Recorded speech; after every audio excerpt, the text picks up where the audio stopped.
we're on live. We're live on air right now. Okay, yeah. So Oh, yeah, I okay. think Yeah. yeah.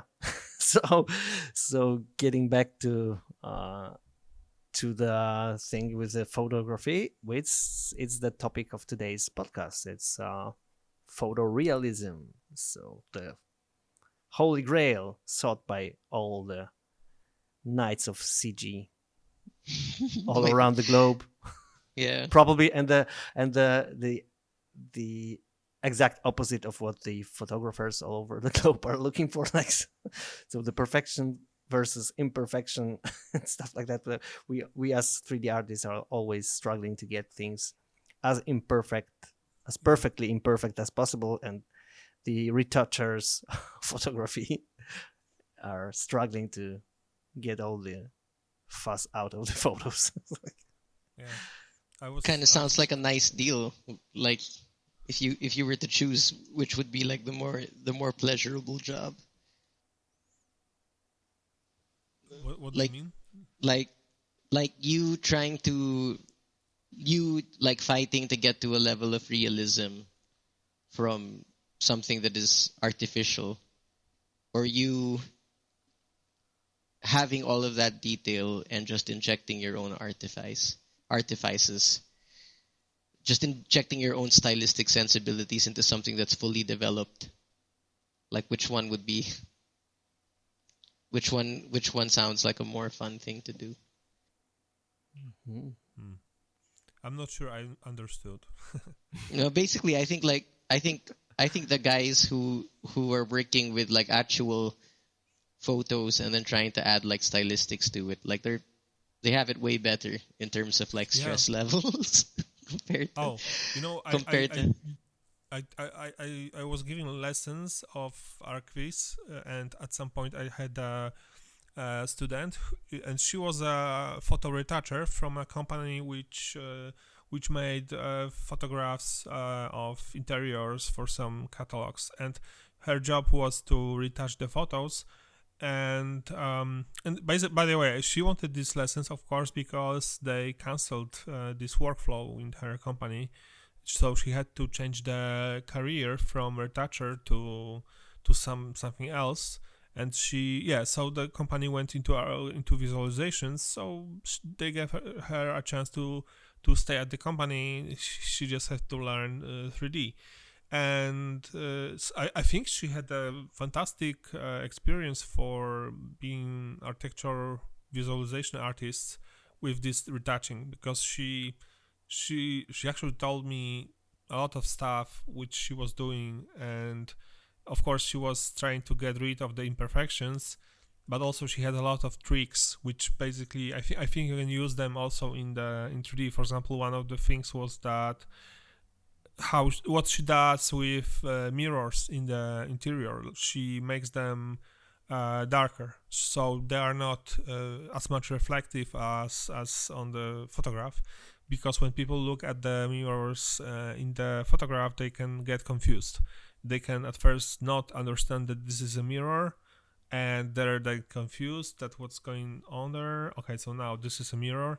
So they wanted to show interior with a mirror, and that it's clear at the first glance. And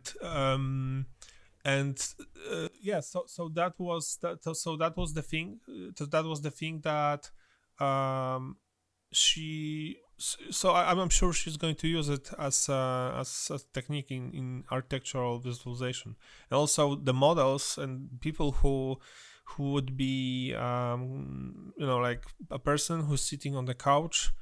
It's never a person who really was sitting on the couch. It's always photographed in a different environment, but she had to compose it into the photo in a way that you look at it and you I mean not even on the level which on this level which we are doing this in architectural visualization. In the architectural visualization, sometimes there's like this shadow of a doubt that okay, there are these people there, but they are not really there. We know that. And in case of this catalog, it was very important that that people have no doubt that they are really sitting there, that they were photographed together with the interior. So, and a lot of work went into that. But that's post-production magic and really applicable into 3D. So yes. So, but starting from this way into Arquis, then you have I'm sure she had a very cool basis for post-production, because she knew all the stuff she has to get rid of, and she has all these tricks and ways to change it. Well, that's cool. Yeah, that's a cool... like going from the end to start, really, like from compositing to really modeling and stuff like that, and not the other way around. Like people usually start with modeling and stuff, so building like from the ground up, and this is like getting from the final image back to the roots. I think cool. Maybe even like people who start like their careers in VFX, I'm sure, I'm willing to bet like a lot of them are more like they started with an orientation in like compositing, for VFX, and then they eventually start learning how to do 3D so that they can to add because it becomes a valuable part of a VFX artist's I think it's kind of like nice way to think about this, because it's like doing the image in layers and mixing like different elements together. It's kind of like already thinking about the whole image creation process and stripping it down to parts, layers, and I think it's a good way to think about the project as a whole. Yeah, you're getting more like conscious in the process, thinking about this that way, and not like starting to build it from just like polygons and And I guess like those you have like there are certain like integral questions that you already have answered, right? Like where am I allowed to bend reality? Where like how would people perceive this or that? I'm sure and bending reality is also like something that Andrew mentioned. I think it's interesting that she really like was kind of like cheating reality, doing this thing with the mirrors. Like they were too real to be good looking in the picture. Like I think that's a interesting point. Like that sometimes we think that it's all about photorealism as being like one-to-one replication of the reality that's perceived, but then photorealism in its very meaning, even in the word, there's photo and there's realism, and this photo part is very, very important. I think like photorealism is like reality perceived through a lens, so it's already like transformed somehow, and then there's the intention of how you position the lens, the whole thing about photography, that is also creative. It's not like just a sensor put anywhere and just one-to-one replication of reality. It's also a creative process involved. So you said there is a difference between realism and photorealism. So what is the difference between? Yeah, I think that thinking about realism is trying to get as much close to reality, but then we might go far from here. Like what really is reality, or how do you perceive it? Like, well, maybe let's not go that route, because we're going to turn into a philosophical podcast. Really. Yeah, but I was thinking exactly what's realism versus photorealism. I think maybe the distinction can be made in the former being focused on depicting. I mean, like that's a big word, like realism. But let's take it literally and not in like the art movement kind of way. But I think you can make a distinction by saying, in being very observant of like visual phenomenon as perceived by your actual eyeballs, like that would be realism. But then to kind of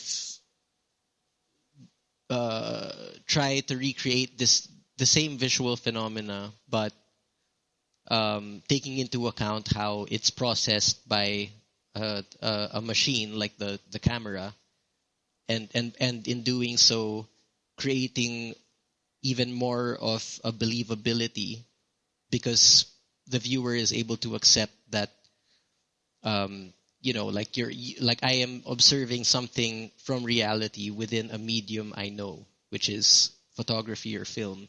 So the difference is like photorealism adds that consideration, and that's what makes it different. That's what makes it two different. Yeah, like realism is just like, you could say like realism is like, well, like my maximum level of refraction for this glass container should be this or that number, because this or that thickness of the glass plus the tint of the glass, blah blah blah blah, like like means that I like this would be the true representation of refraction for this surface. That, like, I think that is working towards realism. But then when you get to a point where, okay, so I've got my glass, it's reflecting in the light, it's refracting in the light, but I'm trying to, but it's like, how do I make it look like it were taken in this sort of setting by this sort of camera? Like, how would I bring it into focus like a camera would? Like, when you start taking into consideration like depth of field, for example, and I don't know, film grain or anything like that makes it feel more like a photo, then you're working towards photorealism, because you're not just concerned about how your naked eye perceives it anymore, right? Yeah, like getting to the art history, like the art movement that you mentioned. Like there was like realism as an art, in art, like quite a long time. Like I think in 19th century, you might say that there were realistic painters that were interested in real daily life of people and trying to depict that in the pictures. And then the photorealism is directly connected with appearance of photography, and like the way that artists use photography to create their art. Like they were even like using some kind of projection methods to for example, like project a photographed image on a canvas and then paint over that to just get into the details that were represented on the photos. So like using the photos as as the thing to relate to. It's is that photo ingredient in the part in this whole art process. So I was thinking that I was very surprised when I checked this topic about the artistic movement in like 60s of photorealists, and I really didn't know that they would really copy the photos. And I mean, sometimes they would change something, but no, actually they wouldn't change a lot in terms of, I don't know, getting rid of some person or something like that. But yes, I was surprised with that. But then I watched some more information, some videos about it, some articles, and there was also a very big exhibition of photorealists at some point somewhere in USA.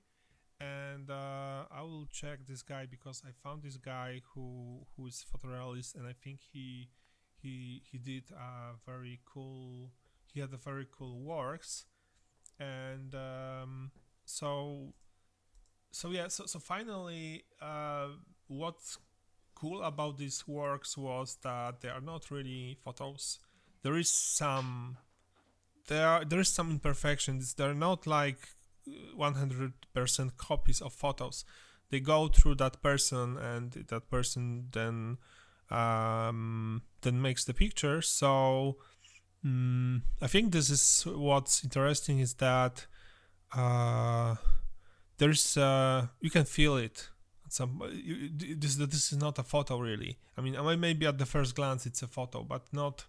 But then it's not 100% photo, and I think that people are really watching it to for this human part. So this is where they get kind of magical when you like somebody makes photo of some toys. So this is just a photo and you can watch, but then you have that like this pop art stuff, like you can see, okay, so this is a picture, so it's starting to be something else. You are kind of detached from the original, like very like one-to-one representation of these subjects. It's not a photo. Okay, so this is a photo with some toy cars. Okay, so that's it. Thank you. But then when you have this image painted based on the photo by this guy, there is some like this uncanny valley, but in terms in positive term. Like this is okay. So this is not really photo. I'm not really watching these toys, and because it is detached somehow from the real subject, because this guy had to paint it, it starts to be in a way like more allegoric, something like that. It starts to be the same thing as painters painting, like pop artists painting the the parts of some images from comic books. It's not a comic book anymore because it's taken from the context and it's made into an image. And then you start thinking, okay, what is this about this scene? Like what's happening? If you saw this image in the comics book, you would just take it as a comic book and as it was intended. But then when it's changed into an image, like a painted image, then you think, okay, so what's that broader view of that? So I watched these images some online of some guys and maybe I mean they have this there's that part when they are not really photoreal, and I don't know what this is about them, because that makes them really interesting. It's not only about watching how much of photos they are. There's like, I don't know, maybe subconsciously you are looking for some kind of mistake of this artist, and to see, like, you're trying to figure out if this is real or not. What is the mistake? Where's that part which is about this artist, and what is really copied? So I think that people are really looking for this. Like you have this photoreal image, so this is like distilled information, but then based on this very distilled information in photorealism, you can see even a little percent of style and character of this artist, and you are kind of looking for it when you watch this image, and you are actually enjoying it because of that part of this personal point of view, which is maybe not even unconscious from artists, because they cannot really make a real copy 100% of a photo. This is not a point, because they could just, I don't know, copy just make a copy of this photo and that's all. So yeah, this is, I mean, I really cannot nail it, and maybe this is not really about the photorealism in CG 100%, but okay, I'll just say one thing. Sorry for this monologue, but I was thinking that one of the guys said that if you would be able to make a 100% photorealistic work, then why not to take photo? And for example, that was a very nice point. If your work is 100% photoreal, then nobody would be able to tell that this is your work. There's no kind of like, there's none of your identity there. There's none of your style, like your drawing, I don't know, your writing character and stuff like that. And so I was thinking that then the more style there is, the more of your style there is in this work, the less there is photorealism. And not exactly in the opposite way. So if the less photorealism there is, the more of the style. Not really. You can just make a crappy image, and that's all. You don't know how to do this. But yeah, so it's like that. I think that was interesting. And by the way, when it comes to what is real or not and what is photorealism, people start to quarrel about it. I mean, every point of view is personal, but I think that what people call photorealism in general is that despite we have different ways of looking at reality, every person, there is some common denominator, and I think this common denominator from at which level we all agree that this looks real. You can quarrel, but then you can. Okay, so let's step back. Let's step back until we are in the point when we all agree, and that I would call photorealism, because this is like this common experience of reality which we have and we could agree on. So that would be the photorealism, really. And then there's that gray area and like all that stuff that we exist, or this philosophical stuff. Yeah, but there are definitely laws of physics, optics, and stuff like that. So, and regarding the style that you mentioned, I've seen lately like an introduction of some kind of NVIDIA application for making stylized portraits. It was released, I think, like last week or something like that, or just an experiment from NVIDIA and algorithm based on neural networks doing like stylized portraits. So kind of like this, and yes, so art station portrait artists getting late, losing their jobs. So, but you know what? This is that program is doing the stuff which you, Marco, told me about. This program, it's like Art Maker, Art Breeder, this AI stuff, and I played around with it. Art Breeder, yeah, Art Breeder. This is almost exactly the same thing as Art Breeder. So I don't know what's the difference. I haven't checked the NVIDIA stuff, but this is almost the same thing. By the way, this is that Art Breeder is fantastic. I created some characters in that for traits, and wow. But then again, you have to have some kind of like stylized images to feed the neural network too. So like someone has to create that styles anyway. Like, but at least for now, it's not like yet some styles created like straight from the AI algorithms. So you know what? Human factor still involved. That's true, but I mean, from the practical point of view, I was thinking, so how to make images with this program actually, because I would like to put them into some publication, and when it comes to Art Breeder, I was thinking, okay, so there's some, there's some parts of people which are seen there that can be recognized, or some kind of, it's not really painting from scratch, it's taking some like brush stroke, and that brush stroke is this guy's intellectual property, so I have to kind of get rid of it. So in practical way, I figured out at this point that I need to make this and call it really mine own.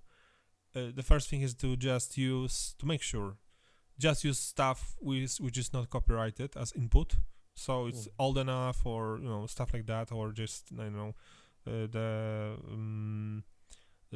some stock footage, stuff like which is not, there's no I don't know how it's called, it's not copyrighted that way. I can use it. And finally, or like photos of people from, I don't know, 1914. There's no copyright, I think. Public. They're already in public domain. Yeah. Yes, exactly. And then make it go through to this whole process. So I finally have a nice portrait which I like, and then I just put it into Photoshop and paint over it.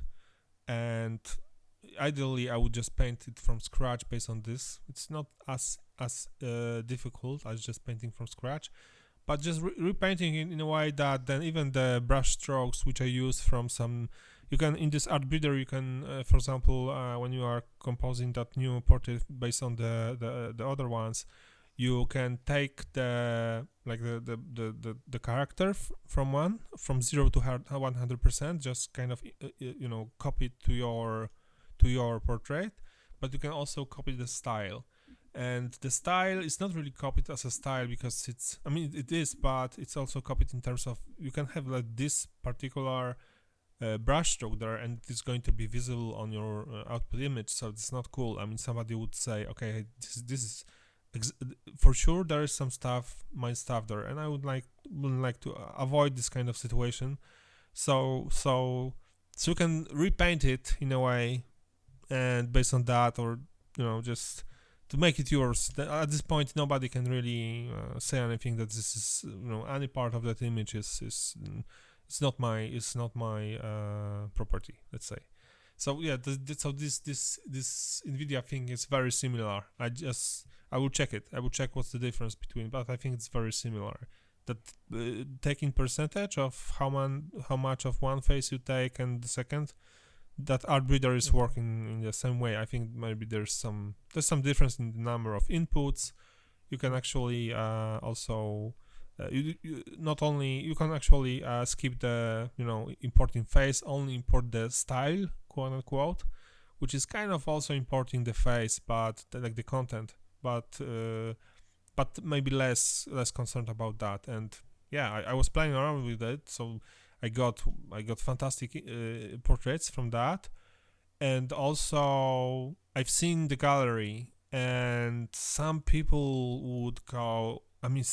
created fantastic stuff, which was like some for example, some very weird portraits, which you would say that they are not successful works in terms of this.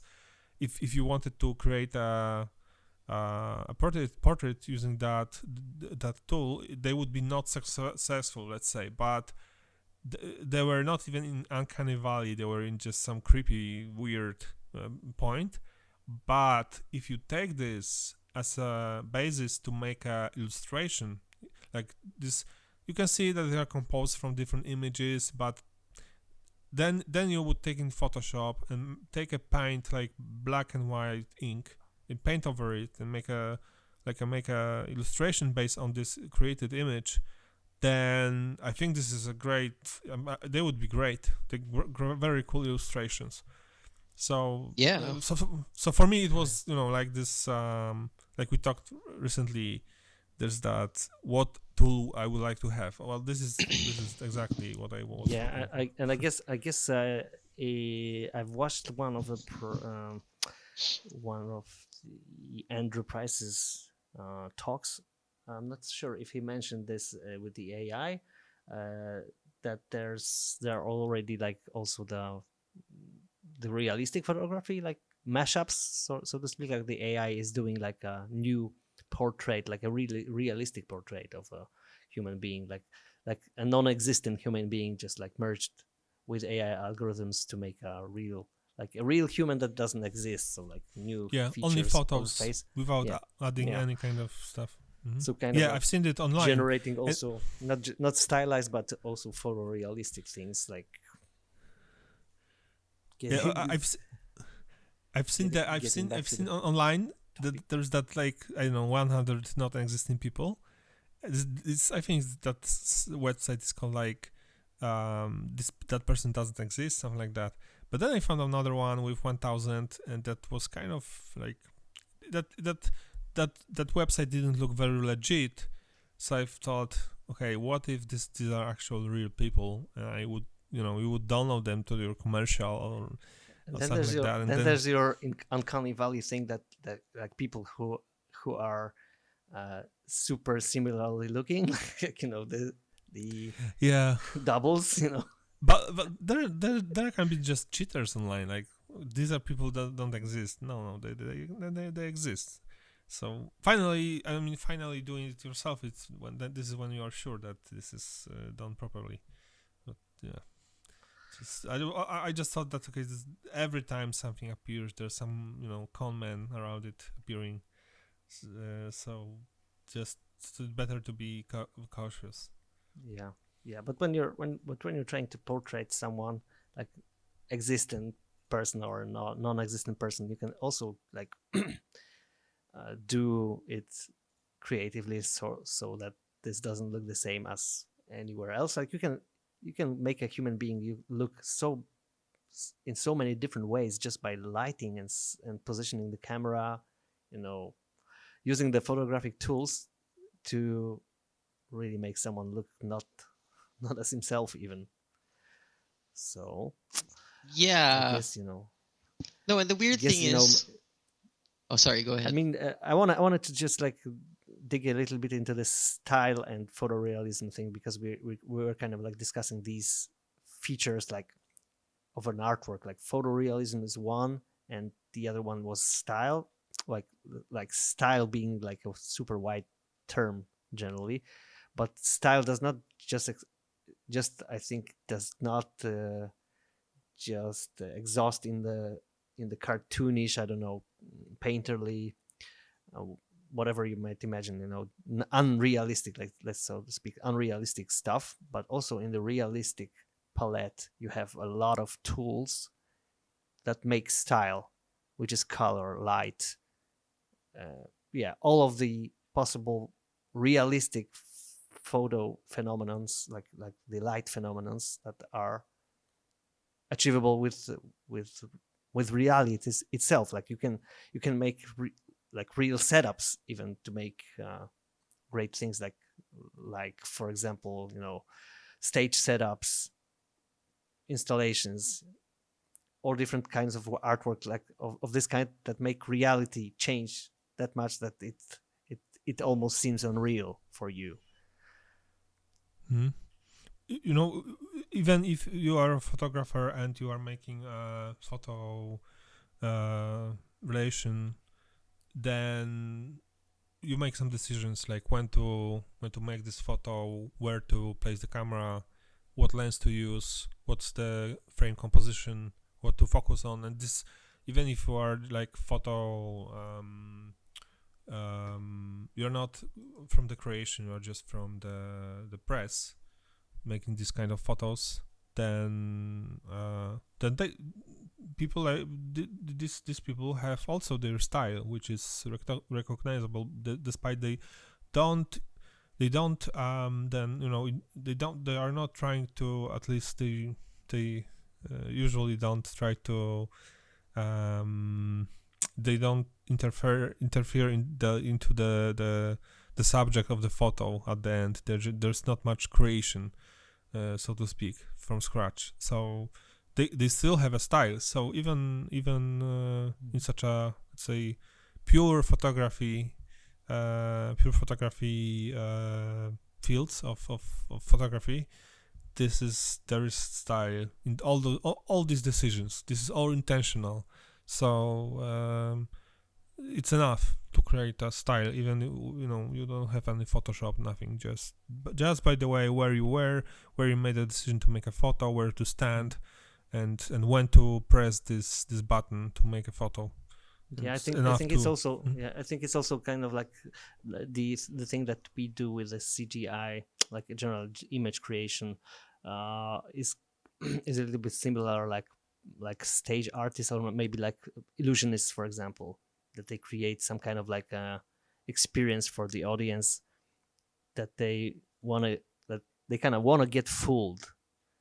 So we're struggling for this photorealism thing, which is, well, not that simple as we mentioned. Like it's also like involves a lot of stylistic decisions and stuff like that. So but we create this kind of like a visual spectacle that is intended to fool the audience, and that they believe that this is real. Like you go to a magician's show and you kind of like, everybody knows that this is just tricks, but no one knows really how they're achieved, except my uncle.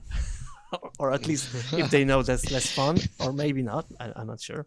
Maybe that's more fun, because I'm still having a lot of fun like watching CGI, though I know how it's created. So no, I mean that's exactly. It's not whether it is. It's not whether you're like you believe wholeheartedly, like absolutely that it's real. I mean, it's the suspension of your disbelief in the Yes, time exactly. that you're experiencing this thing, right? Like, I mean, it's like movies. Like, I mean, like if you edit, like if you have one like shot of this dude looking to his right, and then the next shot focuses on somebody that's perceptibly like on his left, or like in a like if like some bad layout like that is enough to already kind of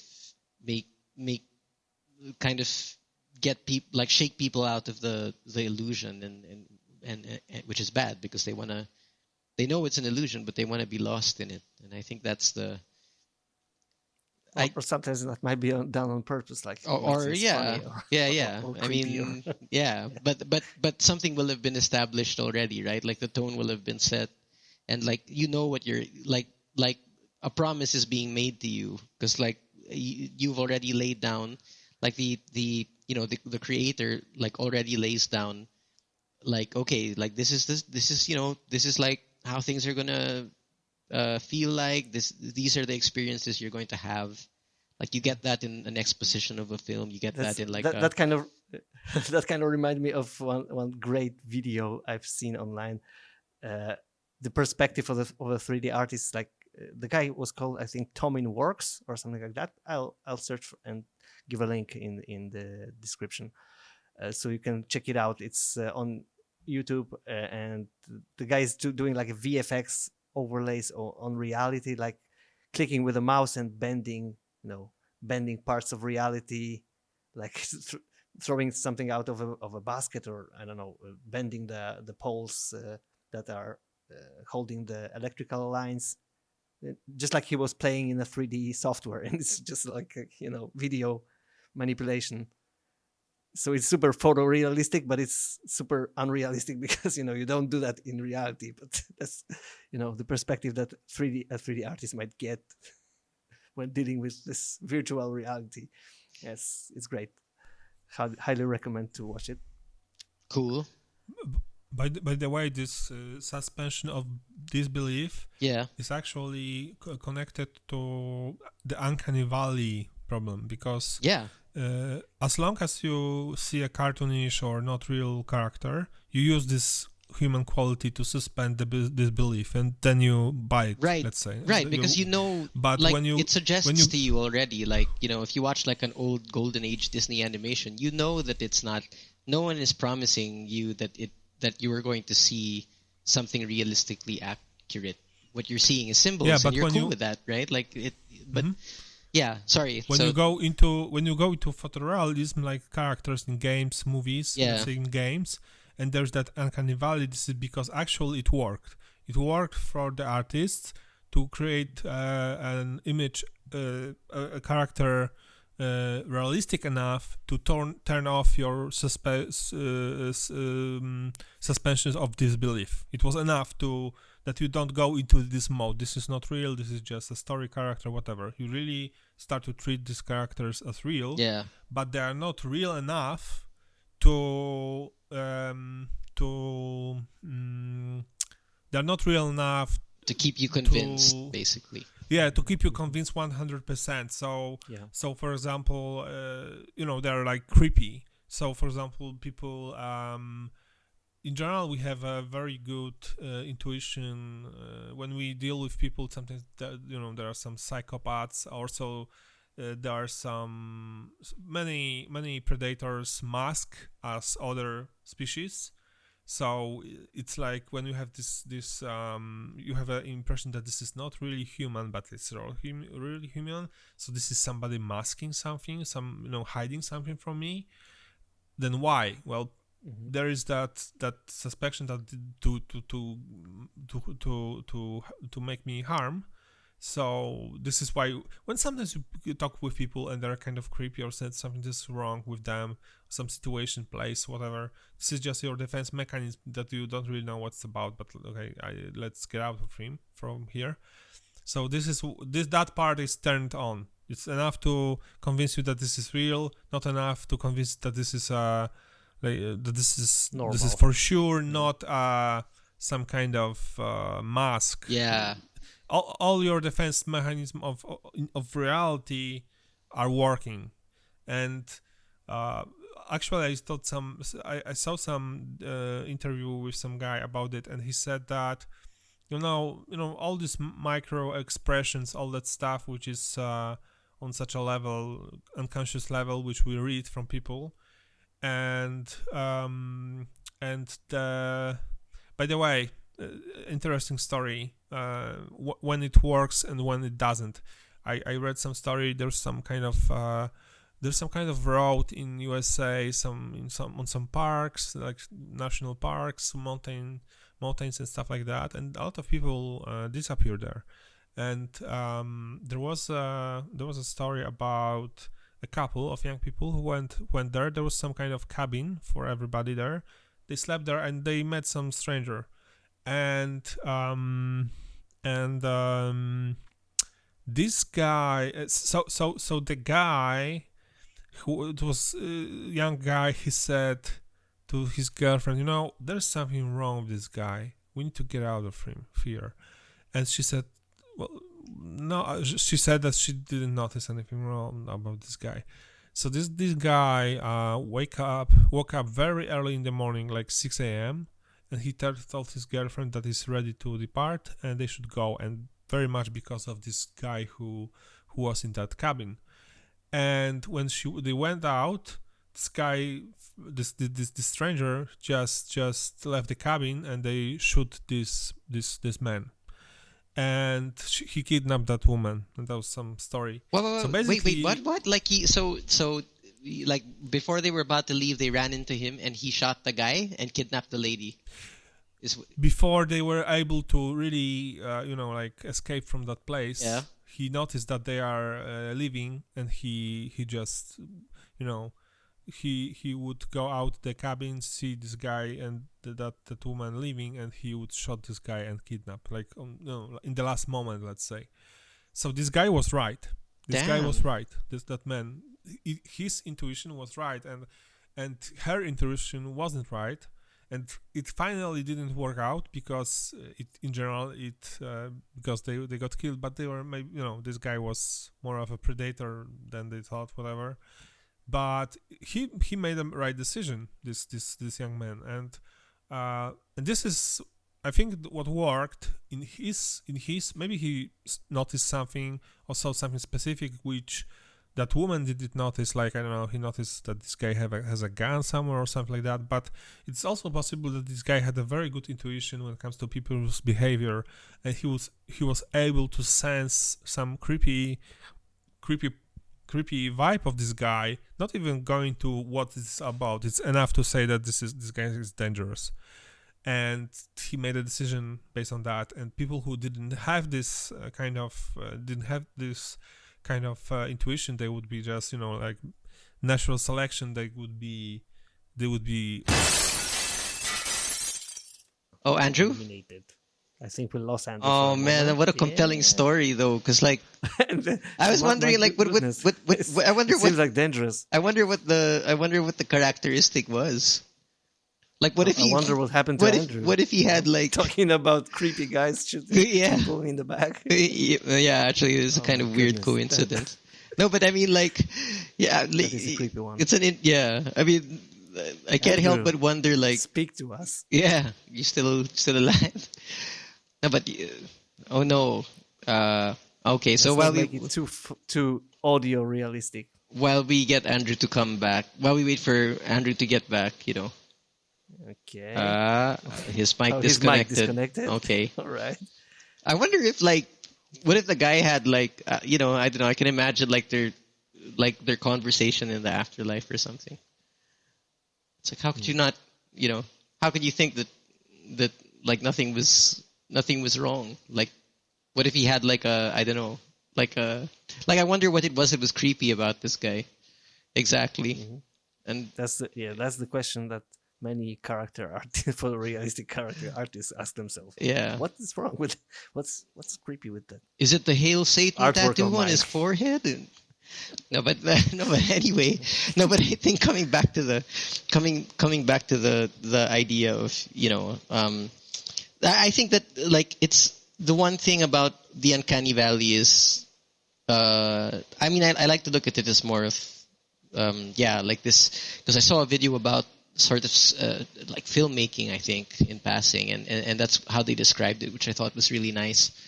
They say basically that the key to a successful story is for you to be able to make promises and then deliver those promises, and a failure in like a, a, a a story that becomes a failure is when you're not able to deliver those promises. And I think it kind of applies to visual communication as well. Like I think what's unsettling about the Uncanny Valley is that there's an implicit promise of you experiencing something that's real, and then one minor discrepancy will throw you off, and that's sort of that's sort of the betrayal in a way, because you were expecting to see something like they make it so convincing that it's a CG movie, but they make it so convincing that something deep rooted in you sort of feels like you feel intuitively that it's real, and then you see like a discrepancy, and then suddenly it's like you're betrayed in that way. But I think the interesting thing about that is it also becomes that way because I mean, like the Uncanny Valley was more of an issue when like realism in CG was sort of a breakthrough thing. I think like if you play any video game now, any like AAA video game now, not any, but like a lot of AAA video games now, you might see, like you see like even like celebrities kind of as game characters, right? Like Norman Reedus in Death Stranding and Keanu Reeves in Cyberpunk or something, but and they're designed to look very photoreal, but because we, because games, a lot of games have been doing that for some time, and we've slowly been introduced to that AAA quality in games, and it's a game. Like it's no longer making it's no longer, it's very clear, like it's made very clear to you what to expect, right? Like a lot of AAA games now are more and more realistic, but there are still a lot of there is that very small detail in like a motion captured movement that makes it seem not real. Like, and if you saw that, if somebody who had never seen like a AAA game before like saw that on screen, like they would probably be also as disturbed as as people were before. But any gamer, like that's nothing, right? Like that's exactly what you expect. And so I think it also applies to sort of, I mean, I guess like what's interesting to me is what exactly are you, like photorealism, apart from its commercial value, right? Like, I mean, I guess photorealism has commercial value when you're trying to show an accurate representation of something in a compelling way. But beyond that, like why do you guys think people strive for photorealism at all? Like apart from the commercial. So yeah, like what, I don't know, what do you guys think about, like why do you think people strive for photorealism other than of course like to get to get like those well, I think freelance it's kind projects. of like it kind of gets the job done in terms of like immersing the viewers. So because like if you're trying for example in the archivist department, it's not just about photorealism, it's also about the impact that the artwork has on the viewer, somehow evoking emotions, stuff like that. But photorealism helps you cross that bridge of getting the viewers in and believing that this is a real space and it's not just a concept. I don't know. Yeah. But it's a almost like photo representation of something that space. doesn't exist yet. Yeah.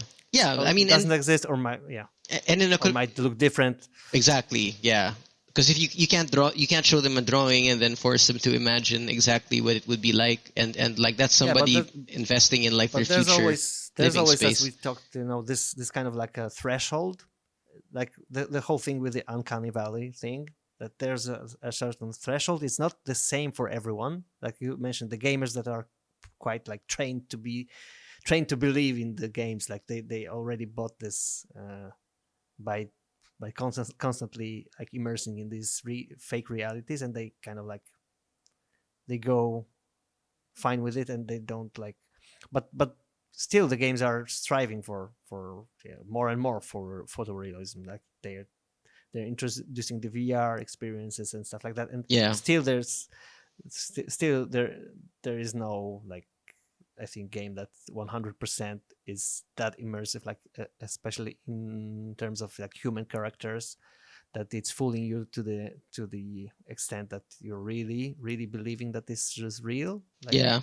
there's always this uncanny valley because of the technicals, probably, but then it's all about this threshold, like when you are able to believe something, like, and I think it's also different for people, and it's different for every subject. Like it's easier to cheat you with everyday objects that you like don't focus that much, but it's much harder to fool you when it comes down to a human face, for example, because you are so well trained into recognizing the details, noticing the different behaviors of face, and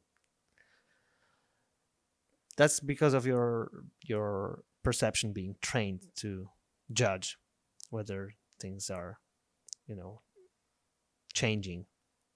And it's easier to just fake things that are just easier omitted in perception, I think. 5 minutes later. Apologies for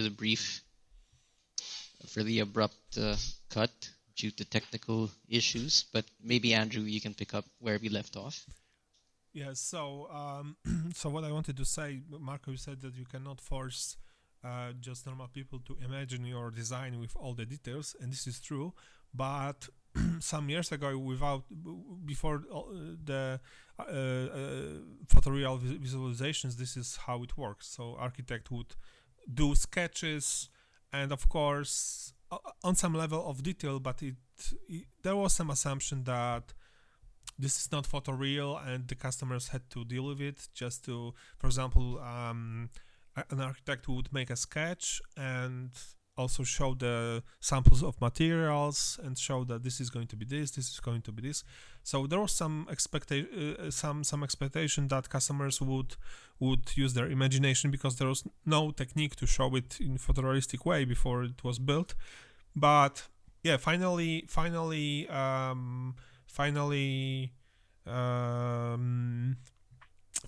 won. The photorealism won, because indeed customers don't want to imagine all that stuff. They want to really see how it is going to look like. And I remember at some point we had some urbanistics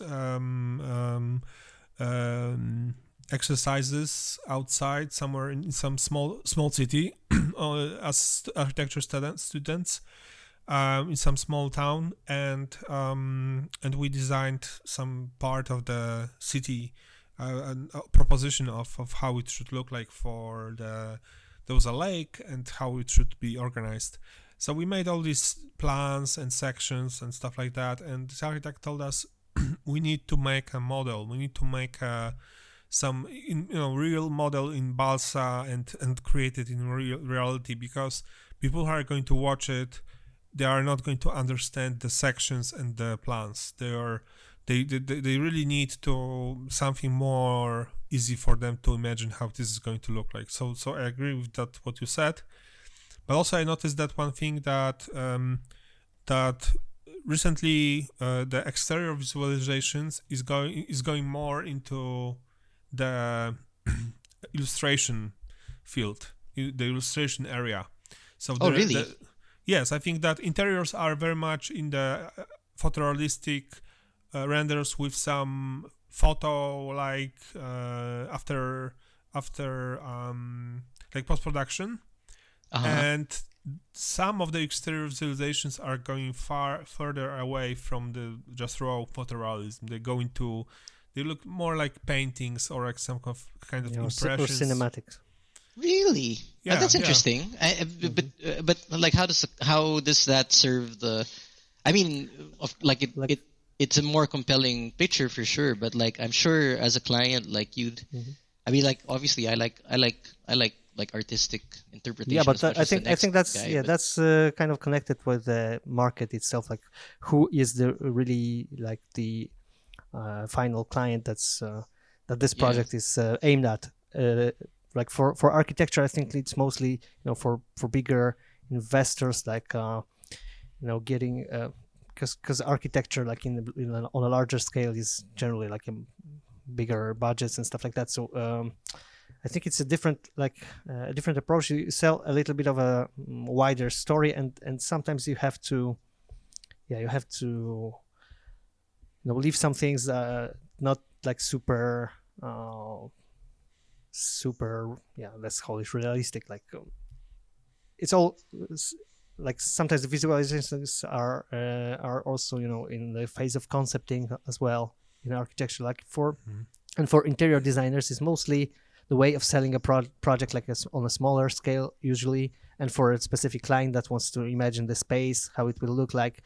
And also it's a design tool so that you sometimes check different versions of the same interior, and probably and probably it's also kind of like the visualization in interiors is much, it's very close to what pictures in the magazines that are selling the ideas of interiors and stuff like that, and just photos of interiors. So it's kind of like interior photography.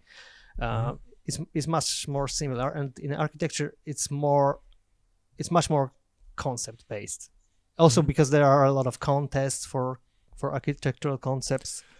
Yeah, they are more artistically open, I think.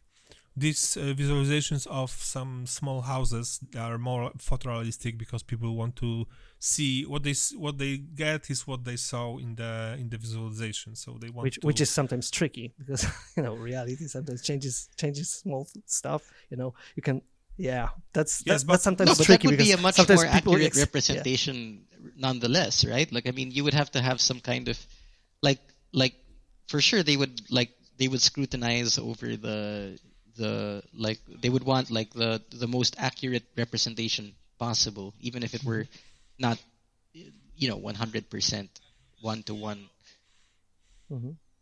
But when it comes to these big buildings like skyscrapers, stuff like that, those investors are, the first thing is that they are more or less trained in reading the architectural ideas and all these channels of communication like plans, sections, stuff like that. And also there are contests which don't make it obligatory to be very very specific, but to be very to use this realism as a necessary step to show the design. They would probably pick up a better vision of this place, of this building. So there's nobody will be so much disappointed when it looks a little different way. So, and people who go to, I don't know, they check the IKEA catalog, they want the chair look the same as they are going to buy it. And also people who invest into some small house, they also don't want to be surprised. They want to make this decision at this point. So this is why I think it's going. I think to some extent is the question of scale, because we experience like the interiors in a very close-up way. So you kind of like, you sit on a sofa, you touch the chair, you eat on a table, and you see these things like in a daily life. You just experience them from up close. So you're kind of like sensitive to that. And the architecture is like more global, so it surrounds you more, and it's like more I think it's easier to sell more of a fairy tale there. Yeah. I don't know, like an artistic vision, and there's also the environment more involved, like the trees, the plants, the sky, everything like sets the mood. By the way, in Warsaw there was that contest, and I think, or without even a contest, some guy like Sir Norman Foster, I mean architects like that won it, and there was some visualization of a building who was looked like kind of like a sail or like a bow. It had this curve, and it was very dynamic, and it looked very nice on the visualization, almost unreal. And when they built it, it was very disappointing for people from Warsaw, because it didn't look the way it looked on the visualization, and these features which made it such dynamic, interesting building were like, I don't know, like 20% of the visualization version. So they did it with that, but it was like, okay, so this is another skyscraper with some curvature on one of the sides, and that's all. It didn't have the impact of the visualization. So the question is, because there are all of these artistic tools that you can use to enhance the impact of the building of the space and stuff. Like, like the lens that you use, the position of the lens, exactly. All of this. The question is if they just portrayed a real dimensions of this building in such a way, or they actually lied about the real shape of this building, or maybe that idea at the first, which was created by the architect, proved to not be possible to be built, or it was very expensive, or there were some technical problems so they had to make some compromises. Can be like that. So it's sometimes the same when you start out for a bigger project or painting or something like that, and you just do some preliminary sketches and studies, and they are sometimes they work out much better than the end result of this whole elaborate and painting that you do, and it's not just crap, and the sketches were great. So and this is the job of the architect. So if he has this idea, this vision, to make it real to the end, to the last part of the of construction of the building, I'd say that's success of the architect. Yes, exactly. Sometimes it's just not. Yeah, it just doesn't happen. Yeah. Yes, I mean there was a very cool there were very cool funny illustration of the design of your first idea, then after talking to customers, then after making it like the first design technical for some office, then finally after being built with this exact construction company, and from a really cool organic house with a green roof, it becomes some complete crap, and the design would lose its features like from one step to another. This is similar to making movie, as far as I know. Like there's that script and the idea, and then you. Like I've heard it from many directors like Woody Allen or other ones that, okay, so now we are going to do this movie, and this is going to be more and more far away from the first idea. So we need to save as much as we can from that. And this is this workshop and intelligence of the director to not lose it completely. But finally, as far as I know, it is lost anyway. That kind of reminds me of a funny movie by the Coen brothers, like the Hudsucker Proxy, where this guy that's entering the company, and he has brilliant ideas with a super brilliant sketch that's representing just a circle and two lines, like a plan and two sections or side views. It's a circle and two straight lines, and he comes out with so many ideas just out of this one sketch. Like first he invents hula hoop or something like that. Oh yeah. Mm-hmm. different things, for kids. No. And they sell a lot of these products. So yeah, I remember it was 90s or 80s. 90s, yeah, or late 80s or early 90s movie, like one of the first movies from the Coen brothers. So wow,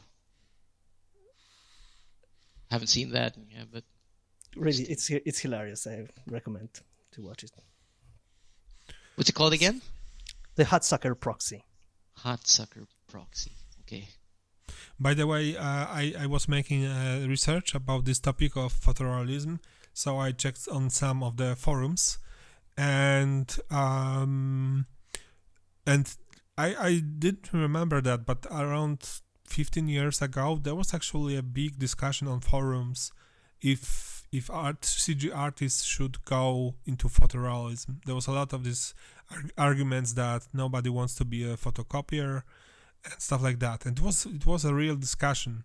And I think now this is obvious that photorealism is that point which you need to get into reach, and if you want to go back to some other styles, techniques, cartoonish stuff, then fine, but you have to master that part to go back, even if or another direction.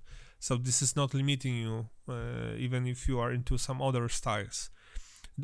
Like lack of skill, lack of understanding doesn't limit you in that Oh, for part, sure. And I think we should make it super clear that, you know, it's not, I mean, regardless of whatever opinion might come out about like photorealism in this discussion, like one that never justifies like rejecting it because of because the other route might be easier. That in 3D that isn't actually very true. Like it took a lot of innovation, for example, to be able to like successfully create Into the Spider-Verse. You know, you would think that because, you know, there's less because there's like less there are less light bounces. It's like cell shaded or not quite, but you know, it's like it certainly isn't photoreal, and it doesn't rely a lot on like the surface characteristics that normally you would rely on in 3D to really sell the image. It doesn't mean that it was easier, right? Like they had to go through a lot of extents to be able to sell that sort of organic feel. Yeah, I think that's kind of like the photorealism might be perceived as a kind of like a tool of understanding how the world works, like how the light works and how the surface works, which would be which useful is, anywhere. If you go to any art style, it's helpful because this is the way that your eyes, your brain is trained to perceive reality. So even if you perceive a kind of like a creative reality, like or a stylized version of the reality, also you always kind of have this mind trained to perceive it the way the real world works. So I've seen also a nice work in progress of the game. I think this was Borderlands or something like that. They have this kind of like cell shading thing going, and like half realistic, half stylized way to the world that works there. Really cool things that they do with the shaders, and it's kind of like half realistic, half comic like, you know, feel to it. It's also, and it definitely requires a lot of knowledge of how to get things photorealistic, so to speak, and then just maybe bend it slightly to be stylized. I was thinking that yes, so 15 years ago it was still discussed, and that was where more or less the Hdri lighting maps appeared. So it was like a new hot topic, and the whole CG artist world had to somehow find itself with these new tools. In the similar way, like now we are dealing with AI and some procedural workflows and stuff like that. People are not sure how to treat that. Probably after 15 years, we are going to treat it as a normal thing. There are going to be some new topics to discuss. But I noticed one thing that was actually the thing that before I started learning 3D, I would go through galleries on forums, and what I noticed was that, you know, I had some some image of artists from all kind of academies of art, like these real artists which live and they make, I don't know, performances, whatever. And also, I had some friends who wanted to study there. They didn't pass the exams, despite they were quite good. For example, quite good illustrators and stuff like that.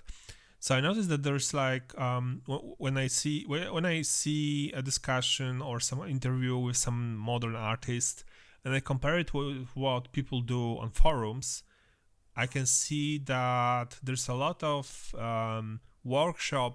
mastering workshop part. That part is very big when it comes to CG artists in comparison to these, free, completely artsy artists. And so I think that CG kind of brought back the idea of arts and crafts when it comes to the art, visual arts. You don't, you really have to go through that to that training, which maybe in 19th century or earlier was necessary to become a painter, for example. And then Andy Warhol happened. Yeah, exactly. Yeah. So these guys, and sometimes I thought, okay, so artistically, in some way, the subjects are very narrow, like cars, monsters, and architectural visualization. And it was hard to look for something, to find something more exceptional, more out of the box, and yeah, but from the point of view of CG artists, it's very much enough. But because you know the craft, so you can notice all this work and this talent, which is going to even like another demon or another warrior figure, and but that part of craft, and it's back with CG. Because without that, you wouldn't create. And so this is the part of this photorealistic, this photorealism as a part of CG. You have to go through that all craft, like classic education. No matter if you are just watching tutorials and discussing on forums and asking for some critique, you are kind of going through this education similar to guys in the Renaissance, like Raphael, all this kind of. Unless you go into the photogrammetry scanning stuff, and then you become just this scientific guy with tools to capture reality with your sensors. But then if you would like to create some demon or dragon model, you would have to summon it and then make a shot. Yeah. So Right. You need to learn. You need to learn, like, you need to know 3D and black magic. You mean the company behind DaVinci Resolve, Blackmagic Design? Yeah. No, but Well, I think that's a really cool. I think that one good thing about, certainly photorealism has its place, especially when it comes to and even in creating things that are fantastical but also believable. I mean, the technology at this point is makes it much much better. Like, you still need to know your anatomy. You still need to know how to be able to sort of conjure this like a creature like that, for example. But let's say for example, you could let's say you wanted to make a dragon, and you wanted the dragon to be more reptilian, right? Like you could even probably scan a very detailed reptile figurine, or a properly preserved reptile for taxidermy or whatever, and then you can study proportions there, and then sort of even sculpt over the scan, or bash it to eventually create. It's I guess the funny thing about photorealism is it's you the nature of 3D is is inextricably tied to it, right? The advantage of 3D as a medium is in its ability to sort of simulate real light, real surface properties, etc. And Mhm. depending on how, I mean, the advantage to really making the most out of that, I guess, is that you learn more about the world around you, and that helps build your sort of your design library, right? So when you Yeah, do I think decide to create something crazy, like you know what you can work with, and then technology is making it better, more for accessible for sure. for people to to work with that. Like I think even I watch a lot of videos of different sort of 2D artists also kind of uh who kind of talk about that type of that sort of pursuit, right? But a lot of them actually highly recommend, like they don't seem to have like an aversion to 3D software, and they a lot of them actually use it to help give them better reference. I mean, even if you're just like Mhm. uh if you're trying to draw a human, and then you like you open like, I don't know, like something like DAZ 3D or Poser or whatever, Yeah, just yeah, so you can look at, right, like just so you can understand like the where the shadows would be on your like on your scene, and Mhm. then of course that's up to you to kind of uh, interpret however you wish, right? yeah. But You can have some kind of like an interactive reference. Like even right now on yeah, on your mobile phone, you can have an app with a 3D model that you rotate light in a different way, and that's kind of like exactly, the yeah, the reference models that you used in a study room. You have it under your palm yeah. everywhere you go. So yeah, Exactly. And it's really besides, it's not like, like cool. even painters, for example, who are known for who are known for like, let's say, impressionist painters, or like they're still representational, but they don't yeah, like you can clearly see like style in the way they work their brushwork or whatever. They don't invent their subjects from scratch, right? They either had, like, people actually sat for them, or they would use something similar to like the early manifestations of like camera technology in the time, right? To be able to create a way for them to refer to something grounded in reality while they were making their their work. So Yeah, and I think the computer and the 3D software right now is just another tool in your toolbox, like and a very powerful tool to just process your images, your photos, your whatever you input into the computer right now. You can process videos, 3D scanning information, whatever, yeah, and you just use it to transform it somehow. You can use 3D printing to really make designs of your own appear in reality. So it's kind of like a new tool to do stuff, different kind of stuff. And that's the same as it was with the camera. It's also it was a revolutionary invention, so to speak. Like it changed art. Like the very yeah, thing like photorealism came out of using photos as a tool for art. yeah. It's So not like people just kind of threw up their brushes and were like, well, shit, and I guess that's it I for. just recalled, I just recalled the very cool presentation by Ian Hubert from last year's Blender conference, and he made this world building in Blender, something like that. It was called about doing indie movie stuff inside Blender, just quickly building worlds like environments with like super shortcut ways of using photos, just quickly extruding them. And I used similar techniques when I was working on some shopping center applications, and we just needed a quick representation of products, and we just threw photos of this into the 3D application and just extruded some parts of it, and it was like for a far away view it was okay, and it was already like enough for this kind of visualization. And yeah, the idea was like you just need to do as much as is necessary to get things believable. Like the core idea of this hilarious presentation, which was like almost a stand-up comedy thing, and like there was a nice golden quote in there that photos are cool. Like photos are great because they are photoreal. They are photoreal because they're photos. Something like that. Yeah, Ooh, the guy's ooh. hilarious. So if you haven't really watched any of his creations online, check him out, Ian Hubert, and you can watch his lazy tutorials just 1 minute of a tutorial, and you'll just have a lot of laugh and some really solid knowledge about 3D as well. Yeah, and also one interesting thing for anyone interested in food scans who are using Corona, we